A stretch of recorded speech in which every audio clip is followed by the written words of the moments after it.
할렐루야. 영에 대하여 사람의 영 중에 아들의 영을 받은 성령에 관한 부분의 말씀을 듣고 있습니다.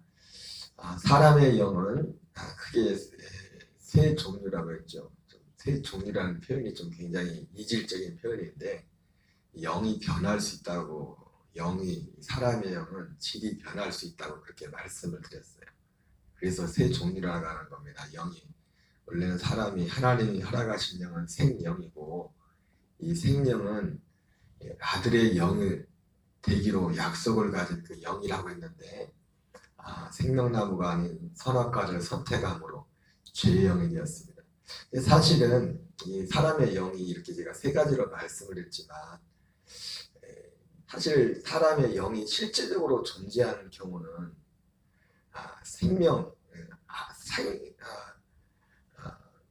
죄의 영 아니면 현실적으로 죄의 영 아니면 이제 아들의 영, 왜냐면 이 생명 산 영으로 있는 그 기간은 굉장히 짧은 시간이에요. 짧은 이 산 영으로는 오랫동안 산 영으로 머무르는 게 아니에요. 그래서 우리가 어제 저녁에도 거듭남에 대해서 말씀을 드렸지만, 거듭남이라는 것은 우리 아들의 영이 되는 거지 않습니까? 근데 아들의 영이 된다고 할 때 어제 말씀드린 것이 어떻게 아들의 영이 되느냐, 성경에서 어떻게 거듭나느냐, 거듭난다는 것을 영으로 나는 것이라고 예수님이 요한복음 3장에서 말씀했고, 영이 나는 것이라고 말씀했고, 물과 성령으로 나는 것이라고 말씀을 드렸어요. 그 물과 성령의 내용에 대해서 어제 또 말씀을 드렸지만, 사실은 나는 것, 이 아들의 영이 되는 것도 물과 성령으로 아들의 영이 결국 되는 거지만은, 우리가 산 영이 된다는 것은 영원한 죄사함, 속죄를 받은 거잖아요. 죄의 영이 죄사함을 받은 거지 않습니까? 근데 다시 한번 깊이 생각해 보면은 아들의 영이 되는 거나 물과 성령으로 나는 거나 난다고 했는데, 그것이나 산 영이 되는 것이 죄사함을 받는 것인데, 영원한 속죄를 받는 것도 똑같이 물과 성령으로 영원한 속죄함을 받는 거예요. 따지고 보면. 그러죠? 예. 아들이 되는 것도 물과 성령으로만 아들이 나는 거지만, 영으로 나는 거지만, 따지고 보면 우리가 산 영이 되는 것, 죄사함을 받는 것도 어떻게 돼요? 물과 성령으로 죄사함을 받는 거예요.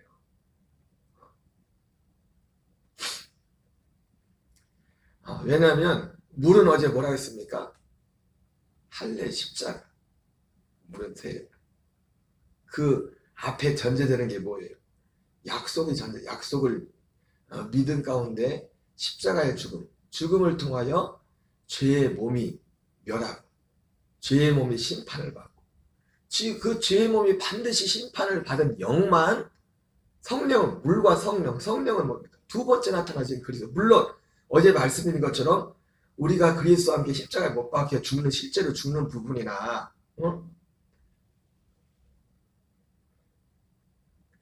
그 두 번째 나타난 그리스도를 만나서 그 생명이, 모든 과정은 결과적으로는 성령님의 역사입니다. 성령님의 역사. 그러나 성령님의 역사지만, 거기서 말씀하신 물과 성령이라고 할 때 이 성령이라는 것은 단지 보혜사 성령이 아닌 그리스도의 영, 그리스도의 몸을, 두 번째는 영으로 오시는 그리스도의 몸, 그 약속의 영을 말하는 겁니다. 그 영, 살려주는 영, 그리스도의 영. 이 모든 것을 죽음과 할례와 예수님의 결과적으로 다시 말하면 십자가는 예수님의 몸입니다. 육체로 오신 예수님의 몸과 두 번째 나타나시는 그리스도의 몸, 이 두 몸의 연합을 할 때, 연합을 통해서, 이 과정을 통해서 우리가 거듭나는 이 모든 이 두 과정을 행하시는 분이 성령님, 보혜사 성령님이라는 거지. 하지만 거기서 말씀하신 물과 성령이라고 할 때 성령의 그 의미는 굳이 구분한다면 그리스도의 영이라는 거예요. 그리스도의 영. 여러분, 보혜사 성령과 아들의 영은 다른 겁니다. 다른 거예요. 삼위일체가 되지만 다른 거라고. 다른 영이죠. 다른 영. 하나의 영이시고. 그래서 거듭나는 것, 태어나는 것도 그렇지만은 보니까 제사함 받는 것도, 죄의 몸이 할례를 할례가 뭐예요? 십자가. 죄의 몸이 심판을 받는 거잖아요. 반드시 죄의 몸의 심판을 받은 이후에 어떻게 해야 돼요? 그 다음에 그리스도의 몸에 연합해서 거기서 죄의 삶을 받아서 거기서 산 영이 되는 거예요. 그러니까 결과적으로 볼 때는 어떻게 보면 성경에서는 이런 부분들을 이 산영이라는 부분을 아예 말도 하지 않지만은 사실은 같이 하나로 연결이 된 거예요. 연결이. 그래서 아까 제가 말씀드린 것처럼 우리는 구체적으로 말한다면 생명, 죄의 영, 아들의 영 이렇게 말하지만 이런 의미에서 우리가 실제적으로 존재하는 그 실제는 죄의 영으로 있던가 아니면 아들의 영으로 하든가 둘 중에 하나밖에 없어요. 생명으로 있는 시간은 지극히 짧은 시간이고 시간적인 논리적인 순서로만 아들의 영이 되기 이전이지만은 그게 오래 있을 수가 없어요. 왜냐하면 오래 있을 수 없는 게 뭐냐면 죄의 아들의 영이 산 영이 돼서 아들의 영이 된 까지 오래 기다리는 시간이 없어요. 사실은. 왜냐하면 이 자체가 구조가 똑같기 때문에 약속을 믿는 믿음과 그 믿음 가운데서 할례를 받고 그래서 이 로마서 6장에서도 우리가 그리스도와 앞에 연합하여 세례를 받은 것은 할례를 받은 것은 그 다음에 바로 이어서 나오잖아요. 새 생명 가운데서 행하게 하여 합니다. 그러니까 할례 받고 새 생명 가운데 그러니까 할례면 바로 할례가 왜냐면 바로 새 생명에 관한 건데 그 중간에 이제 죄삼이라는 부분이 거기에 나와 있지 않죠. 곧 우리가 결과적으로 말하면 실제 이루어진 것은 그리스도의 몸 안에서 이루어진 거지만은 할례를 받는 순간에 우리가 할례가 임하는 순간에 사실은 바로 이어서 우리 영이 그리스도의 몸 안으로 이동하는 겁니다. 우리 영이. 근데 사실은 시간차가 많지는 않아요. 그러나 이것을 엄밀하게 구분을 하는 거죠. 우리가 구분을 하는 거예요. 그래서 우리가 아들의 영, 이 죄의 영에서 산 영으로 영원한 속죄를 받는 것도 결과적으로 물과 성령으로 되는 거다. 물과 성령. 물과 성령으로 나지 않으면 하나님 나라를 볼 수 없고 하나님 나라를 들어갈 수 없다고 말했는데 우리가 영원한 속죄를 받는 것도 결국 물과 성령으로 영원한 속죄를 받는 겁니다. 예수의 몸과 연합하고 그리스도의 몸과 연합을 통해서 우리가 영원한 속죄를 받는 거예요. 그러나 이 모든 것을 행하시는 분은 보혜사 성령, 약속의 성령을 오시는 그 성령. 그래서 성령이 오시면 우리를 모든 진리 가운데 행한다. 성령이 결국 행하시는 거예요. 그래서 제가 어제도 말씀을 했지만 우리가 이 생명의 구원을 이뤄가는 데 있어서 정말 중요한 것은 뭐냐면 우리가 이 올바른 지식과 함께 중요한 게 뭐냐면 항상 우리의 자세가 중요합니다. 자세가. 사도 바울은 그래서 사도 바울의 자세가 어땠습니까? 모르는 게 아닌데도 날마다 죽는다고 해서 왜? 이것이 성령이 행하시는 것인데 사도 바울이 날마다 두려고 떨었다지 않습니까? 이 날마다 죽는다는 것은 또 어떤 의미가 있냐면 우리가 이 복음의 말씀을 듣고 하루를 살 때 처음 사는 것처럼 처음 듣는 것처럼 여러분 사람이란 것은 뭔가 익숙해지면요 그때부터 위한 거예요. 복음이 하나님의 정말 비밀이 진짜 놀라운 사실이지만 이것도 그냥 익숙해져 버리면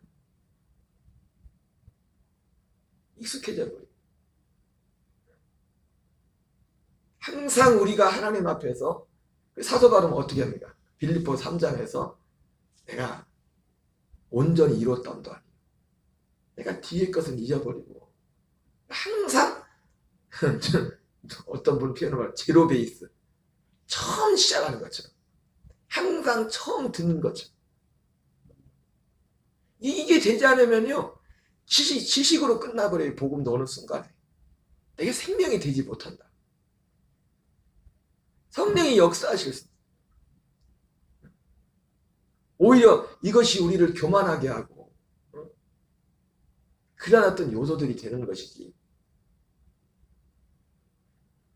그래서 죄의 영이 되는 것도 죄의 영에서 아들의 영이 되는 것도 물과 성령으로 이 물과 성령은 굳이 구분하면 예수의 몸과 그리스도의 몸에 예수의 먼저 연합하여 죄의 몸의 심판을 받으며 죄의 그리스도의 몸으로 그의 사랑의 아들의 나라로 옮겨서 우리의 영이 성령을 받음으로 산 영이 되는 생명.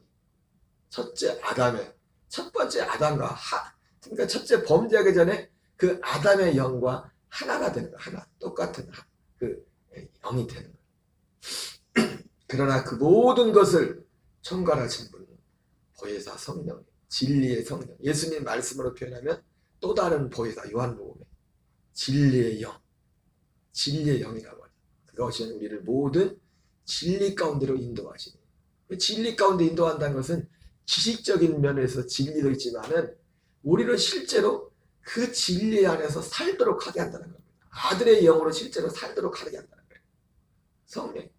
그러니까 아들의 영이 우리 살게 하는 그 진리 지식뿐만 아니라 우리의 마음과 자세가 항상 그래서 갓난 아기들과 같이, 그래서 베드로는 그렇게 말하잖아요. 갓난 아이들과 같이 신령한 젖을 삼아라. 갓난 아이들.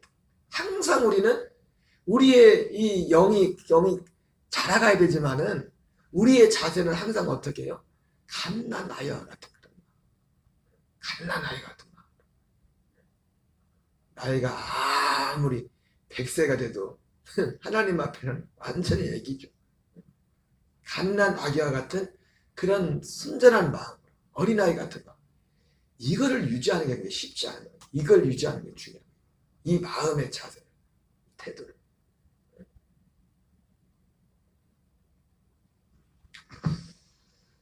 자, 그래서 이 산영이 되는 부분에 있어서 약속은 똑같습니다. 약속을 믿어야 돼요. 근데 약속은 하나밖에 없습니다. 우리가 영원한 속죄를 받으려면 하나의 약속만, 하나의 약속. 다른 약속을 믿는 게 아닙니다. 거듭나는 것도 이 약속을 믿는, 그래서 제가 물과 성령으로 거듭나는 것처럼 물과 성령으로 죄사함 받는다고 말씀드려요. 그런 것처럼 똑같아요. 똑같아. 우리가 아들의 이 산영이 되는 것도, 영원한 죄사함을 받는 것도 이 약속을 믿어요. 약속. 어제 말씀드렸죠. 다른 거 아닙니다. 다른 약속. 오직 하나의 약속, 한 약속.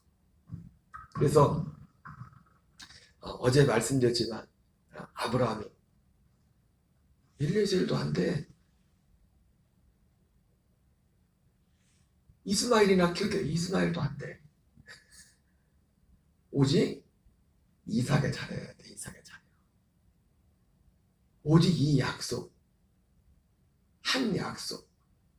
내 영과 죄의 영이, 생명이 산 영인 첫 번째 아담과 두 번째 아담인 살려주는 영이, 그리스도의 영이 만나서 한 생명이 되는, 거룩하게 하는 자와 거룩하게 하심을 입은 자가 한 근원에서 난지라 한 생명이 되는 이 약속을, 이걸 내 영 따로 성령 따라 성령이 나를 충만하게 주는 그게 아니라 그 이전에 하나님의 약속은 뭐라고요? 내 영 존재 자체가 아들의 영과 한 생명이 되는, 한 생명. 그 한 생명으로 사는 그 약속. 그러니까 믿음은 믿음인데 뭘 믿는다고요? 바로 이걸 믿는 거예요. 이 약속을 믿는 거예요. 그래서 이스라엘에서 난 그들이 다 이스라엘이 아니요 또한 아브라함의 씨가 다 그의 자녀가 아니라 오직 이삭으로부터 난 자라야 내 씨라 분리라 하셨으니 곧 육신의 자녀가 하나님의 자녀가 아니요 오직 약속의 자녀가 실로 이기심을 받느니라. 이 믿음을 말하는 겁니다. 이 믿음. 우리가 영원한 속죄를 받는 것도 먼저 믿음의 약속을 믿는 믿음에서 출발합니다. 그리고 그 한 자녀는 오직 그리스도에 대한 영, 살려주는 영으로 오시는 그리스도, 두 번째 아담 된 그리스도의 영과 우리의 영이 만나서 한 생명이 되는, 그러니까 그 소망이 있기 때문에 그거를 정말 믿는 사람이 죽음을 결정하는 거예요. 예수님과 함께 죽기를 결정하는 거예요. 제가 항상 말씀드리잖아요. 사람은 자기가 맞다고 이익이 된다고 하는데 모든 걸 다 쏟아붓는다. 그래서 먼저 약속을 말하는 겁니다. 약속을. 하나님은 언제까지 기다려요? 아브라함이 진짜 이것을 진짜 믿고, 물론 바라긴 바랐지만 처음에는 엘리에스이나 키울게요. 할례 받기 전까지 아브라함이 이스마엘이나 99세가 돼서 하나님이 할례를 해라고 나타났을 때조차도 아브라함이 뭐라고 해요? 아버지, 이스마엘이나 앞에서 잘 키우기 원합니다. 그렇게 맞다. 그래. 그러나 할례를 행하고 난 후에 이 약속에 대해서. 그러니까 아브라함도 어떻게 보면은, 그거 보면 아이러니합니다. 99세가 되었는데도 아직 결정을 확실히 못해서 할례 받기 전까지. 이 믿음이, 성경에서는 그럴듯하게 아브라함의 믿음을 표현해주고 있지만은, 할례 이전에 바로 직전에 창세기 17장에 보면은 아브라함이 그걸 아직 확실히 못 믿는 겁니다. 믿는다고 했지만 어쩌면은 우리가 지식적으로 이걸 동의하는 부분과 우리 안에 이게 실제 믿음으로 되는 어떤 그 부분의 차이일 수도 있습니다. 성경은 다 이 약속을 말씀하고 있습니다. 약속을 다 우리가 아는 거기 때문에 다른 약속을 말하면은, 다른 약속에는 죄사함에 대한 약속도 없는 거예요. 그러니까 영원한 속죄, 영원한 속죄에 대한 그 약속은 오직 이 한 믿음을 믿는데 뿌리를, 근거를 두고 있는 겁니다. 그 사람만이 예수님의 십자가에 함께 연합하여 죽고 그 다음에 제사함을 받는 겁니다. 악하고 없는 세대가 표적을 구하나 선자 요나의 표적밖에는 보일 표적이 없느니라. 이 선자 요나의 표적이 뭡니까? 이 아브라함의 약속했던 그 약속, 한 약속입니다. 약속. 이 약속을 이루시고 준비하시는. 어제 예수님이 이 모든 이 거듭남을 전에 모든 것을 다 준비했다고 하지 않습니까? 선자 요나의 표적, 이 거듭남을 위한 예수님의 죽으심과 부활, 이걸 통해서 위에 거듭남을, 우리가 이 약속을 이루는 모든 준비를 세팅을 하는 겁니다. 쉽게 말해서.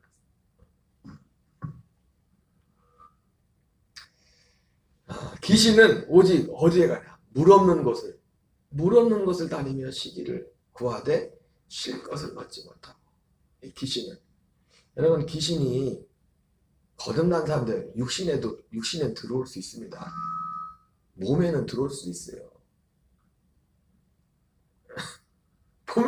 우리 몸에는 귀신이 우리 몸을 공격할 수 있다.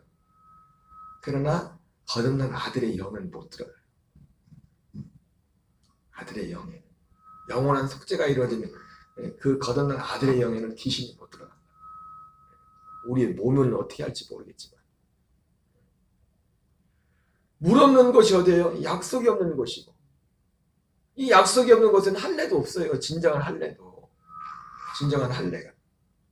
약속을 믿음으로, 할례가 뭐요? 그 약속을 믿음으로, 할례 이전에 믿음으로 의롭다함을 받는 것을 인치는 것이 할례라고 하지 않습니까? 이 악한 세대가 또한 이렇게 되리라. 이 악한 세대가. 그러니까 이 어둠의 권세에서, 흑암의 권세에서 하나님이 건져냈던 자잖아요. 누구를 이 약속을 믿는 자는 하나님이 건져낼 수 있는 거예요. 이 악한 세대에서. 여러분, 이 약속이란 자체가 이 세상에 속하지 않은 거란 말이에요. 그러니까 이 약속을 듣는 순간에 이것을 믿는 사람들을 봅니까? 지금 이것 말고 지금 이 세상에 육을 입고 있지만 이 세상에 속하지 않은 하나님이 그것이 있다는 것을 알게 되는 거예요. 이 약속이 그걸 말씀해 준 거잖아요. 그러니까 그 약속을 믿는 사람들은 처음에 믿을 때 그 약속을 받을 때 언제 받습니까? 이 악한 세대, 흑암의 권세에 있을 때 그 약속을 받는단 말이에요. 이 흑암의 권세가 아닌 그의 사랑의 아들의 나라에 대한 약속을 받고서 그것을 알고 나서 그것을 동경하고 그걸 갈망한단 말이에요. 오라 권고한 자로다 이 사망의 몸에서 누가 나를 건져내라. 갈망하는 그 가운데 그 과정에 우리가 할례가 행해지는 거, 그리스도와 함께 십자가에 못 박혀 죽는 것이고, 그를 흑암의 권세에서 건져내서 아들의 나라로 옮겨서 거기서 영원한 속죄를 이룬다. 영원한 속죄를. 바로 물이 없는 곳. 이 물은 곧 할례기도 하고 이 할례란 말 속에는 이미 그 앞에 약속이라는 것이 전제되어 있는 겁니다. 약속. 앞에 나와 있는 이 물이 어떤 거, 물 없는 곳이 아까 요나의 표적이 없는 곳이에요. 하나의 표적. 선자 요나의 표적. 나는 선자 요나의 표적밖에 너희들에게 보여줄 게 없다. 예수님이 말씀했지 않습니까? 예수님이 오신 것은 정확히 선자 요나의 표적 그거 하나 보여주러 오신 겁니다. 나머지 표적들은 뭐예요? 그 표적들을 통해서 이 표적을 보도록 이거를 보도록 하기 위해서 예수님이 나머지 어떤 육신적인 표적들을 행하신 겁니다. 그 표적들을. 그래서 이 믿음, 오직 하나의 이 믿음이 영원한 죄사함의 출발선이 되는 거예요. 출발선. 그래서 이 믿음을 가진 사람이 결국 할례를 행하는 것이. 할례 후에 우리를 다시 내가 다시 명년이 때 내가 이르리니 내가 내년 이맘때 내가 반드시 내게로 돌아오리니 두 번째 나타나신 그리스도가 오셔서 여기 아들이 있을 것이라 얘기했지만 아들이 있게 된다는 게 뭐냐면 우리가 아들로 거듭난다는 거다. 우리가 아들로 거듭나기 전에 두 번째 나타나시는 그리스도 안에서 우리가 죄의 영에서 산 영이 되는 겁니다. 영원한 속량, 속죄를 받게 되는 것이죠. 여기 골로새서 1장 13절, 14절에도 말씀하고 있죠. 흑암의 권세에서 건져내사 그의 사랑의 아들의 나라로 옮기셨으니 그 아들 안에서 우리가 속량고 죄사함을 얻었도다. 이 모든 것 역시 바로 믿음과 할례를 통하여 이루어진다는 것을 말씀해 주고 있습니다. 그렇기 때문에 항상 우리가 주목하고 늘 어제도 말씀드렸지만 제일 먼저 나오는 것은 뭐냐면 이 약속이 복음이에요.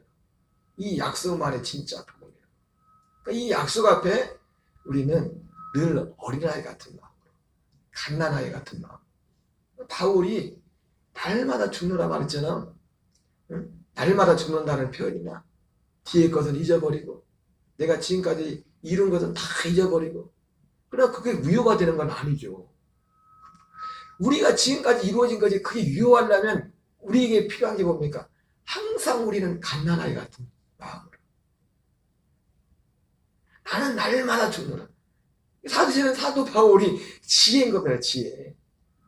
내가 지금까지 이룬 것이 온전히 이루었다도 아니고 그랬지만은 이 지금까지 이루어진 생명 이루어놓은 이런 것들이 그것이 지속적으로 유효하려면 우리의 자세가 항상 처음 이것을 깨달은 날, 처음 이 복음을 받은 날, 그때 그 심정을 그게 되지 않으면 날마다 죽는 게 되지 못합니다. 지식은 있을지 모르겠지만 구원에 이르도록 자라가는 일들이 온전히 원활하게 이루어지지 못한다. 오늘 한날도 이 진리 안에서 승리하시는 그 일을 위해서 하나님이 능력으로 역사하셔서 이 복음이 더 편만하게 전파될 수 있도록 우리가 더 힘쓰는 한날 되시기를 주의 이름으로 축원합니다. 우리 주기도문으로 같이 있습니다. 하늘에 계신 우리 아버지여 이름이 거룩히 여김을 받으시오며 나라의 마옵시며 뜻이 하늘에서 이루어지는 것 같이 땅에서 이루어지이다. 오늘날 우리에게 주옵시고 우리가 우리에게 죄진 자를 사하여 주것 같이 우리의 죄를 사하여 주옵시고 우리를 시험에 들게 하지 마옵시며 다만 악에서 구하옵소서. 대개 나라와 권세와 영광이 아버지께 영원히 있사옵나이다. 아멘. 주여 주여 주여